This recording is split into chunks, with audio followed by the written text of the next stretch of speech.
我想，我现在不仅解开了这密室的原因，而且我在思考，这个凶手究竟是谁？来福之死的密室，我想我也解开了。你不是一直说毫无破绽吗？这一开始确实是毫无破绽，但是这胡来客栈的密室，让我将这两件事情联系到一起，这样思考起来，那就容易多了。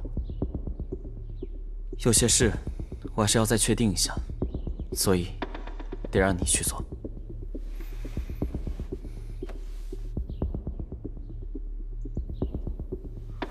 他，白姑娘马上就回来了，你们两边的证据一合并就可以指证了。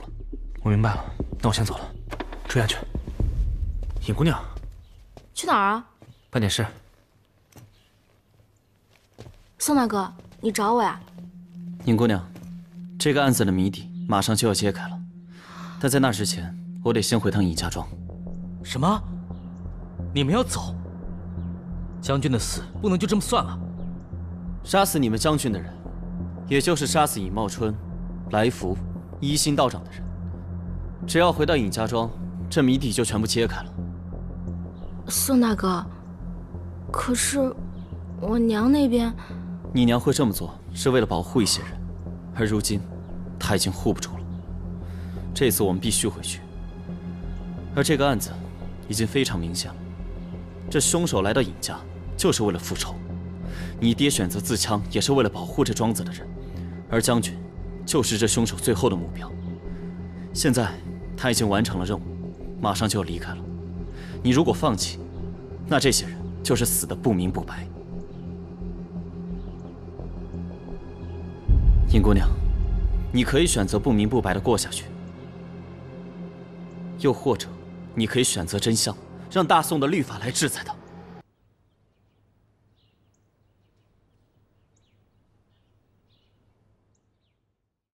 若将任务自握着要害处，但伤着魔，分数虽小，即便死。如割握不深，即不系要害，虽3两处未得致死。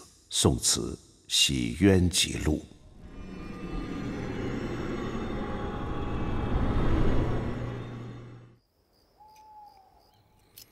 锁芯完好无损，外面暴力开锁，锁面和锁芯应该都是被损坏了，就像反锁的门栓一样，直接断成2块。而少庄主的锁芯却是完好的，那就说明锁原本就没有锁死。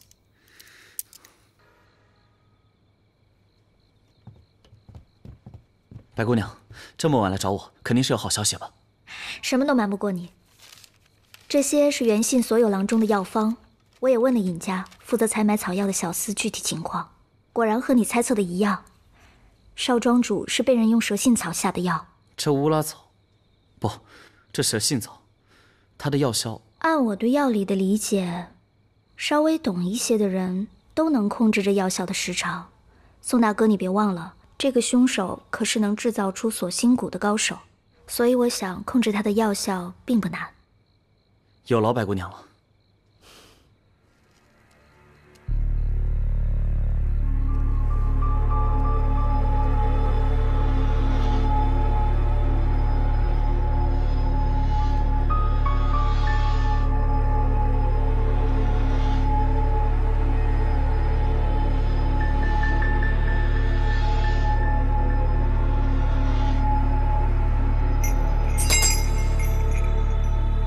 现在我问你什么，你就回答什么，明白吗？明白。第一个问题，在你记忆深处最深的那件事情，请你把它描述出来。千真万确，昨天我是亲眼所见，沈姑娘施展神通，把尹信的3魂7魄全部都给找回来了。沈姑娘问什么，她就回答什么。我只是用了一些暗示，然后激发了她的潜意识，然后跟她的潜意识沟通罢了。我们沈家的本事还多着呢，这只是一点皮毛而已。哼，你那么厉害，也没见你把死者的魂魄给招出来，问问凶手是谁啊？活人跟死人能一样吗？这正所谓天机不可泄露。这鬼鬼神神的我可不信。你们可有调查到什么有用的信息？我也不知道，这算不算有用的线索啊？不要，我不要。放轻松，慢慢想，把你心底最恐惧的事情说出来。蒙面人杀了娘，2个蒙面人，爹被刺了一剑，他们要杀我，我躲起来了。哥哥，还有哥哥，外面太冷了，我晕过去了。他在说什么呢？他看起来很痛苦。这姑娘所说的话，对我调查很有帮助。小六，到底到了没有啊？到是到了，只是，要不你们自己出来看看吧。宋慈小兄弟一行人，老身已经送行过一次了，不知道去而复返是何用意？尹夫人，我们马上就离开，只不过在离开之前，我想和少庄主说一句话。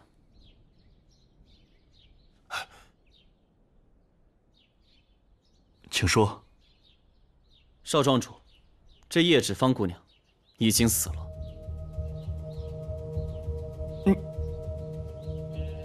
你胡说！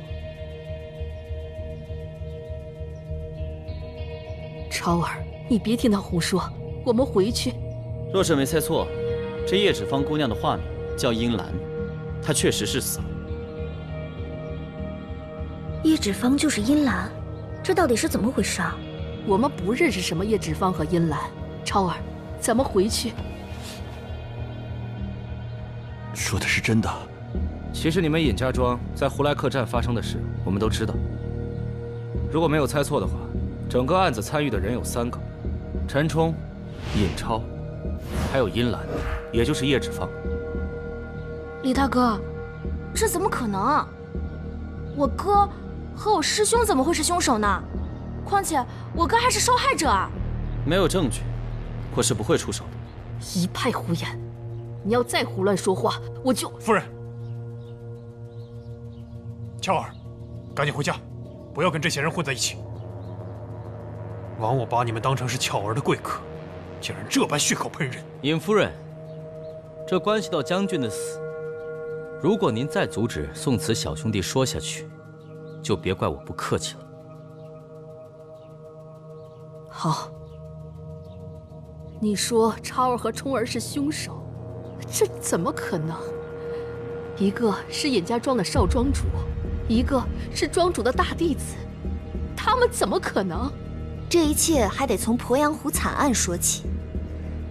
在尹庄主去世之前，你告诉了大家鄱阳湖惨案的真相，但他还隐藏了一个很大的秘密，那就是当时尹庄主兄弟和郎正才3人，并没有杀死叶家的所有人。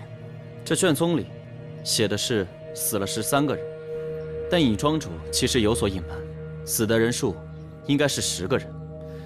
当时有3个人并没有死，叶家尚在襁褓中的2个婴儿和1个老人，男孩就是现在的少庄主尹超，女孩就是叶芷芳姑娘，他们是兄妹关系。你胡说！当年叶家没有活口，你们还记得吗？当时在井底下总共有几个灵位？这底下怎么还有灵位啊？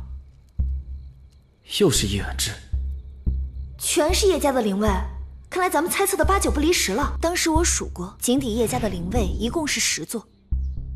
你翻看鄱阳湖惨案的时候，里面记载的又是这金兵总共杀了多少叶家的人？13人，卷宗上记载的是13人。哦，我明白了，其实当时鄱阳湖惨案，叶家真正只死了10个人。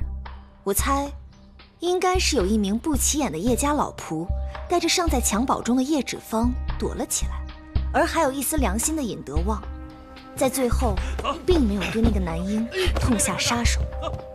大哥，斩草除根，你这是干什么？老三，今天我们已经杀了太多人了，孩子不能杀。可是，只要我们不告诉他，这么小的孩子，他永远不会知道自己的父亲是谁。大哥，那我们赶紧把孩子藏起来，要是让郎正才知道了，孩子就保不住了。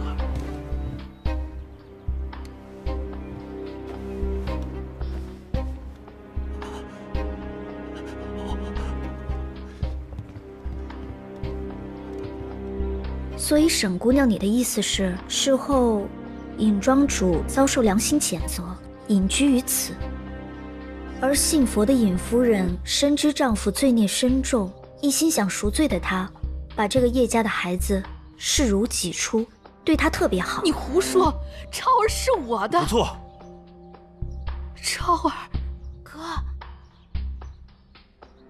你接着说。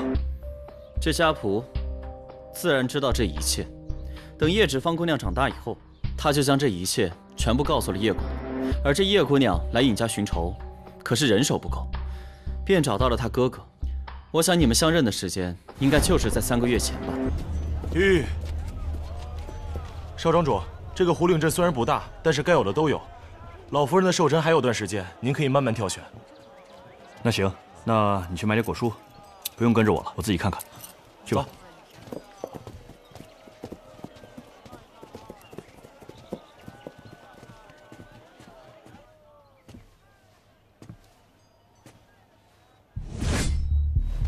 谁？哪里走？站住！站住！别跑！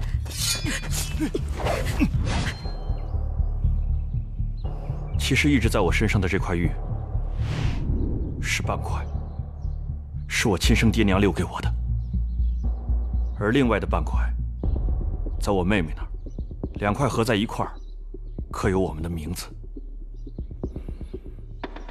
还有就是，当年带我妹妹离开的老仆，告诉了妹妹我身上胎记的位置。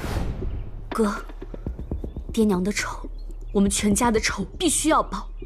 这一刻我已经准备很久了，你不要再犹豫了。可他们视我为己出，他们只是为了赎自己犯下的罪罢了。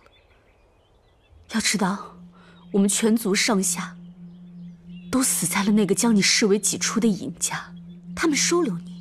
你又怎么会知道他们没有一心呢？哥，我才是你的亲妹妹。我们兄妹2人多年无法相见，都是拜神所赐啊。超儿，你夫人，超儿，夫人，把这里全部围住，一个都不许走。是。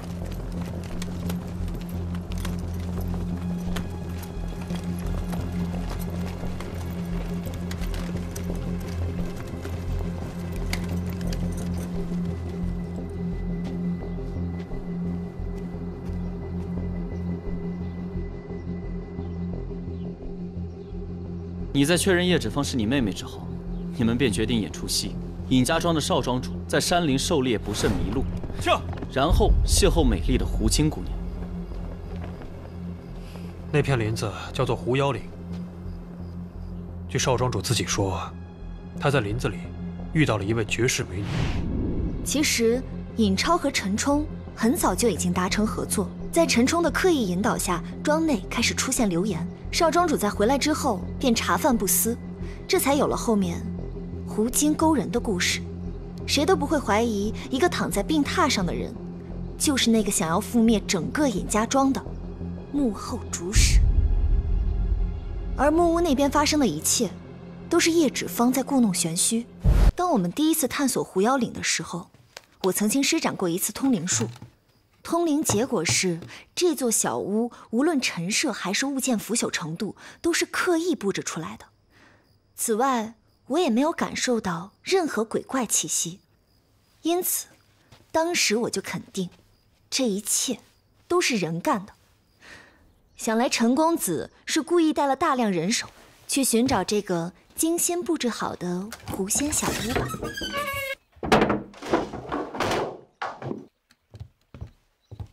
陈冲少爷，这间屋子已经很久没人住了。叫人将这附近仔细探查一遍。是。你假装发现了叶远志的假墓碑后，利用当时在场的几个下人，把狐仙为叶家人复仇、借尸还魂的流言传播出去，为的就是让大家都相信这一切和狐妖有关，弄得尹家庄人心惶惶。这也为你们的下一步复仇计划做好了准备。而你们的第二步计划就是伪造出狐精纠缠少庄主，导致其久病难愈的假象，在尹超称病，谎称自己被一名叫叶芷芳的妖狐魅惑之后，就开始定期服用一种可以让人看似生病的药物——蛇信草。我听白姐姐说过，蛇信草和乌拉草表面看起来非常相似，乌拉草对补血补气有奇效，蛇信草却会让人气血亏空。你们应该是很早就已经把准备好的蛇信草放在了原本应该放乌拉草的药盒里，而乌拉草是一种非常珍贵的药材，在知道尹家富裕的条件下，郎中都会开这味药，所以不管谁煎药，最后尹超喝的都是含有蛇信草的药。尹超就靠着它长期在人前维持一种久病不起的状态。哦，这么一说我就明白了，侍女看见的白狐也是陈冲故意放院子的吧？白狐受到惊吓之后，自然就会跳墙逃出，这也就是大家常能看到的白狐上墙的原因。因为其他人看到白狐的地方正是少庄主住的地方，所以坐实了少庄主被狐精迷惑的事实。你为了逼真，还不惜让狐狸咬一口，弄伤自己的右手。然后一心道长的出现，其实是陈冲和尹超花钱请人来冒充的，因为他们知道尹庄主要外出寻觅高人，所以特意安排一心道长在某个地方和他偶遇，并且说出庄内的事情，让尹庄主深信不疑。然后，就有了一心道长赐福这一出。你们算好了，这府上总共有多少人？故意少给出一张符，这来福在没有拿到符的情况下，你和尹超便用精心设计的密室将他杀死。有一个细节，是在我开始怀疑你以后回想到的。当初其实是你负责把符分发下去的，看似这些符是平儿发给大家的，实际上是你将这些符给到平儿的。昨天大师兄给平儿一沓符纸，说是一心道长给的，如果随身携带可以保平安。有些细节特别容易让人忽略掉。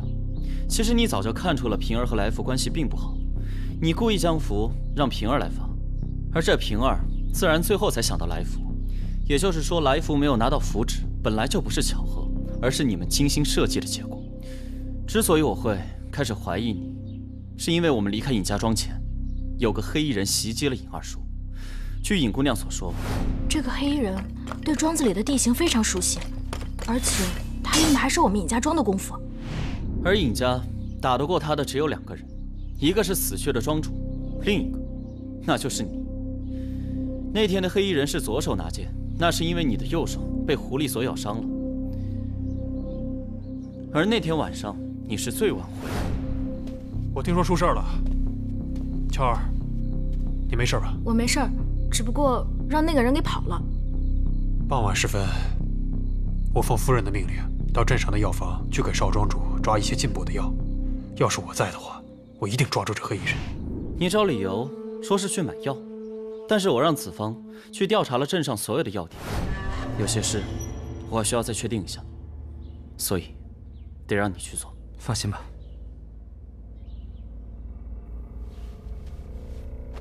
陈冲那天到底是什么时候抓药离开的？他，你在正源药店采购完，那个时候的时间是寅时，而黑衣人出现的时间是在亥时，离寅时买完药来回用不了1个时辰，你却是亥时回来的。这些都是你无根无据的猜测。再说了，我又有什么动机要参与叶家兄妹的复仇呢？这里就不得不提到另外一对兄妹了。其实，当年鄱阳湖惨案不止造成了一对兄妹的悲剧。如果说尹超的身世是尹家的第一个秘密的话，那这对兄妹的身世就是尹家的第2个秘密了。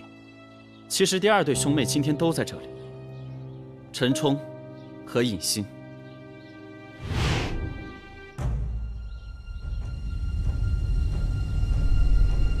陈冲，你的原名是尹冲吧？他和尹欣一样，他们的父亲是尹仲卿。这兄弟2人杀死叶家10口人，尹仲卿知道以后，自然是接受不了的。可能也是怕尹仲卿会去报官，大哥和3弟决定对这个2弟下手。可是毕竟是亲生兄弟，他们还是下不了手，于是将人锁在南庄，锁在井底。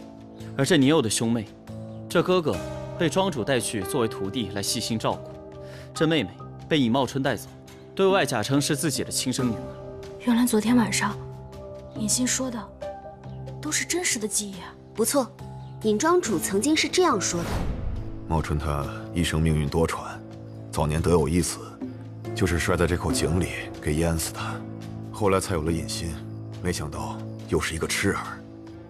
我那弟媳一时看不开，所以也就投了这口井。而真实的情况应该是，尹博远和尹淑春乔装来到了尹仲卿家，杀害了尹仲卿的妻子。但是最终，面对挨了一剑的尹仲卿，还是没有下得去手，便把他锁在了井里。所以尹博远和尹淑春兄弟2人的不和是做给别人看的，真正目的是为分家找个借口。而独自居住在南庄的尹淑春，其实是为了看守尹仲卿，对吧？你们分析的很有道理，尹冲。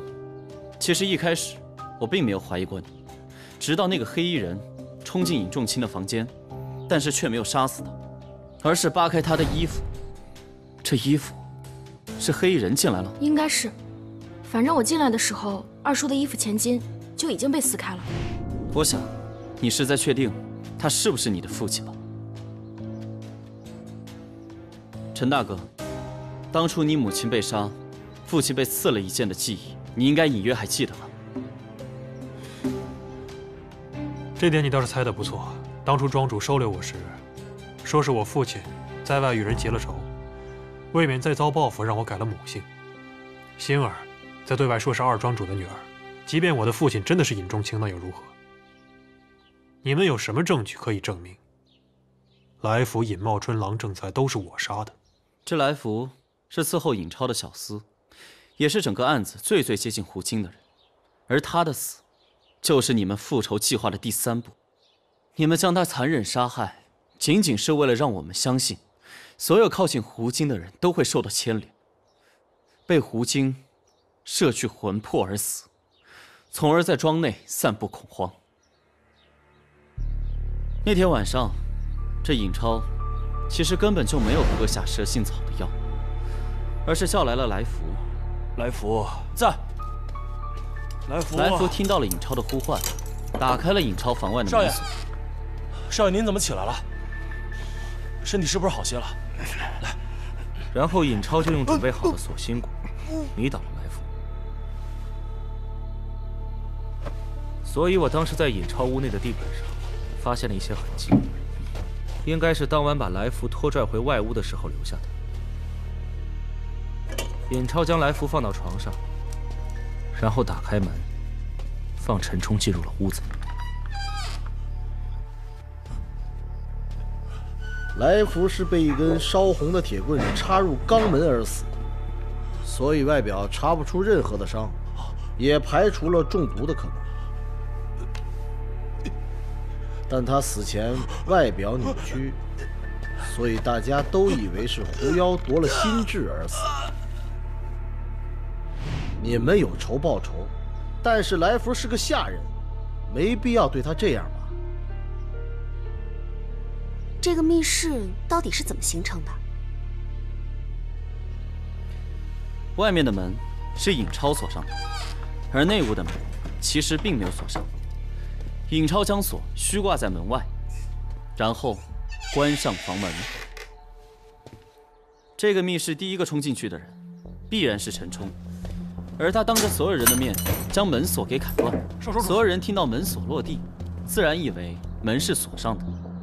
白姑娘，你可有看到这个锁是否锁上？没有注意，因为当时来福的死状特别可怕，我的注意力都在来福身上。是陈冲砍断门锁、破门而入的这个行为，让人本能地觉得内屋的门是锁上的。其实他这个行为本身就存在破绽。如果要开门，正常的反应是先找钥匙，在找不到钥匙的情况下，才会用别的方法。而陈冲一上来就砍开门锁的行为，我们从一开始就忽略了。这只是你的猜测，内屋的门锁是锁上的。当时因为时间太紧急，我来不及思考，所以我就直接劈开了它。我当然知道，你一定会这么说，所以我把证据也带来了。这个门锁锁舌是坏的，锁芯却是好的。如果说这门是锁着的情况下，你一刀劈下去，锁芯应该也会断成两截。可是这把锁上的锁芯却是完整的，所以这锁必定是在虚挂的情况下被砍断的。所以说，这就是个伪密室，而郎正才那个密室，才是个真正的密室。你快说，郎将军是怎么被杀的？那个假道士，就是你吧，陈大哥？是你？这一切都是叶芷芳的计谋。叶芷芳化名殷兰，将郎正才迷得七魂八倒。你们断定庄主和尹茂春肯定会来找郎正才。我不明白，这个殷兰啊不，叶芷芳，如果是和陈冲一起干的，那他为什么会死？难道说他自枪是为了让这个密室看上去更像一个完美的密室吗？他并不是想死，这一点我是从他的尸体上看出来的。肩膀和手臂这2处伤痕不是致命伤，大腿处是流血最多的。若是自杀，谁会切开自己的大血管？应该是往自己的胸口、自己的心脏、自己的喉咙处扎。叶芷芳的死其实是一个意外，你们借做法为由弄昏郎正才之后将他杀死。叶芷芳为了摆脱嫌疑，决定在自己身上扎上几刀，造成自己也被袭击，只是侥幸未死的假象。但很不幸，腿上那刀他割断了自己的大血管。随后他将匕首丢在屋子中央，然后假装昏倒。可没想到在阴差阳错之下，真的失血而亡了。所以说这本来是个假密室，而叶芷芳的死却变成了个真密室。这个复仇计划最终与郎正才的死画上句号。你们试图借胡金杀人的传闻造势，将我们的视线引去鄱阳湖惨案，就为了揭露叶家被灭门的真相。将这2人给我拿下！等一下，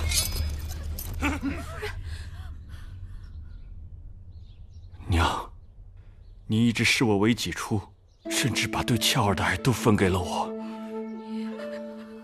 不能为你养老送终了。超儿，如今那些害我家破人亡的人都已经死了，我已经没有遗憾了。俏儿，照顾好娘。不要，超儿，少爷，不要，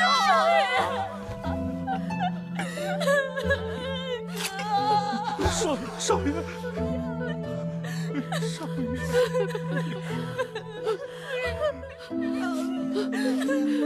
娘，你罪了，娘！所有的仇都报了，今生没机会与你们相见，我们家终于可以团聚了。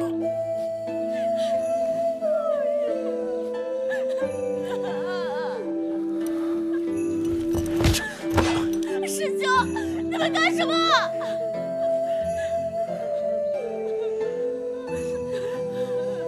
俏儿，对不起，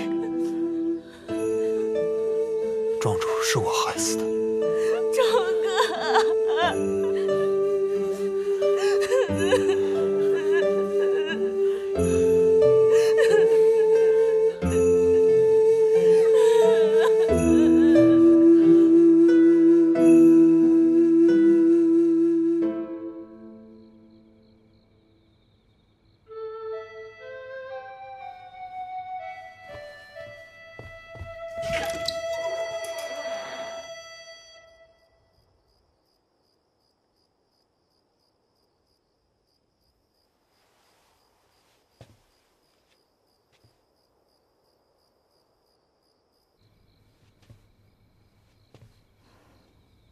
我真的没有想到，我哥居然是叶家的孩子。可我冲哥也……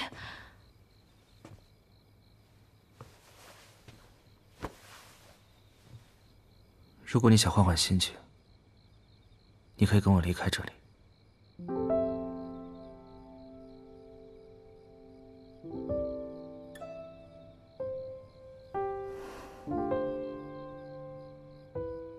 我从小在我爹的庇佑下长大，我觉得有朝一日，如果我爹不在了，我还有哥哥。可现在我爹和我哥都没了，冲哥也被人抓走了，厂子里就只剩下我娘了。我不能走，李大哥，我真的很担心我娘。我明白，乔儿，乔儿，我一定会回来的，相信我。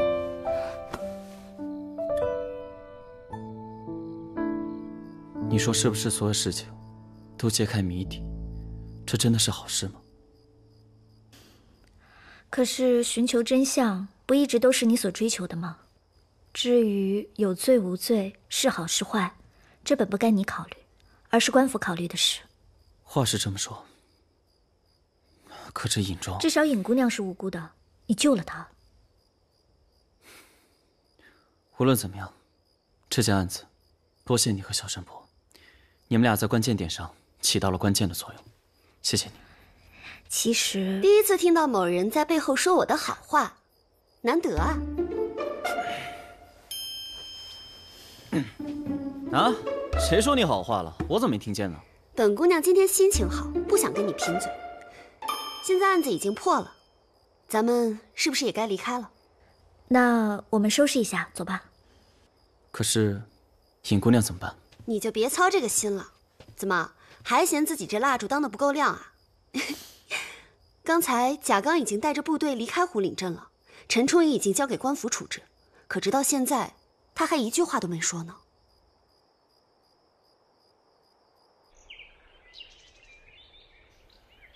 咱们这次擅自离开营地，就这么回去了，会不会出什么事儿啊？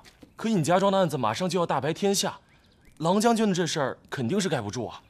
他倒是死了，上面要是查下来，第一个问罪的人可就是将军您啊。想来这件事情暂时还没有人传出去。只要知道这件事的人都死了，而我们只是跟随郎将军前去剿灭山贼，而郎将军不幸牺牲，如此而已。